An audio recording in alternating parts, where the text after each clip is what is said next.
Hello everyone, and welcome to Sunup. I'm LYNDALL STOUT.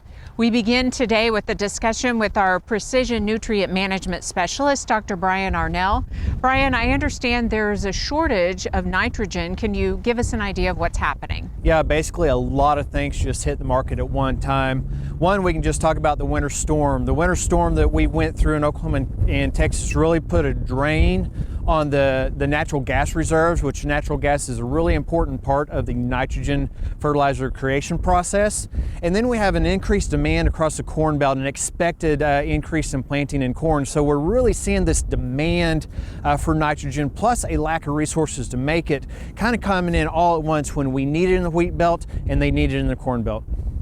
Give us an idea of how nitrogen is made. I know there's many steps to it. Can you boil that down? Yeah, nitrogen is made, nitrogen is amazing that it's actually made from the atmospheric nitrogen that we have, the N2 gas. And so the short and sweet of it is it takes a lot of heat and pressure to take that N2 gas in the atmosphere and turn it into a fertilizer source. And of course, we're doing that with natural gas. So we use natural gas to create the heat, create the pressure, and that process creates anhydrous ammonia.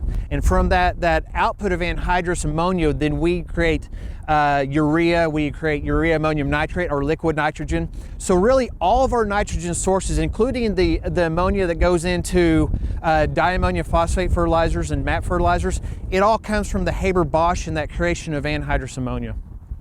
Give us an idea of what producers should do, because here we are, springtime, heavy use, and it could be a little bit before this is remedied. What kind of guidance do you have? Yeah, right now there's a lot of decisions being made. I've talked to producers who've pre-bought and they're looking at, do I spend my nitrogen on my wheat crop or do I save it to pre-plant my sorghum crop?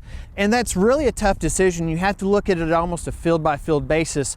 I want to say if you're trying to get a hold of nitrogen for your wheat and you might be limited in your resources for nitrogen, let's look at what the crop looks like. Let's take a step out in the field and see, do I see deficiencies in any of my fields? Those are the fields I want to get on first. As far as the pre-plant for our summer crops, be looking at sources, be making plans to say, okay, I may not get it down now for a pre-plant. So do I have the capability to do in-season application for my sorghum and corn? If not, how do I get to the point that I can go in season and side dress my sorghum and corn crop? Would it be a good idea to talk through some of this with your county ag educator too? Absolutely. Visit your extension office, see what they have to say, utilize them for their experiential learning and look at, what are your opportunities in the marketplace, what has more value too. Maybe we look at changing that input into the sorghum crop as far as that value, or the wheat crop.